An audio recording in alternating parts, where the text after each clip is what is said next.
এগৰাকী নাৰীৰ বাবে নিজৰ স্বামীজন খুব ভগৱানৰ এটা খুব সুন্দৰ গিফ্ট হয়, মানে খুব সুন্দৰ উপহাৰ বুলি ক'ব লাগিব।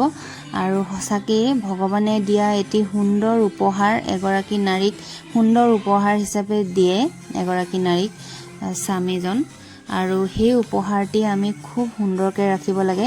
আৰু আচলতে ভগৱানে দিয়া উপহাৰ যিহেতু আমি অন্য মানুহৰ পৰা পোৱা উপহাৰেই কিমান ভাল পাওঁ নহয় জানো, যে কোনোবাই কিবা গিফ্ট এটা দিছে, কিন্তু আমাৰ নিজৰ স্বামীজন, মই ভাবোঁ মোৰ স্বামীজন বা এগৰাকী নাৰীৰ কাৰণে নিজৰ স্বামীজন ভগৱানে দিয়া এটি সুন্দৰ উপহাৰ। আৰু এই উপহাৰটি প্ৰত্যেকগৰাকী নাৰীয়ে খুব সুন্দৰকৈ ৰাখিব লাগে আচলতে। আৰু এগৰাকী নাৰীৰ কাৰণে এই ইমান সুন্দৰ যে এটি উপহাৰ, তাৰ বাহিৰে একোৱে হ'ব নোৱাৰে আৰু একোৰ লগত তুলনা কৰিব নোৱাৰি আচলতে। আৰু এই কথাষাৰি প্ৰত্যেকগৰাকী নাৰীয়ে আচলতে জানিব লগা কথা বা বুজি পাব লগা কথা আজিৰ যিটো যুগ চলিছে।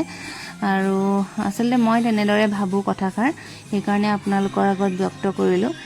আৰু সঁচাকৈ স্বামীজন এগৰাকী নাৰীয়ে খুব সুন্দৰকৈ ৰাখিব লাগে, খুব সুন্দৰকৈ মৰমেৰে ৰাখিব লাগে। আচলতে এগৰাকী নাৰীৰ কাৰণে যেতিয়া স্বামীজন নাথাকে তেতিয়া সকলোবিলাক শূন্য হৈ পৰে।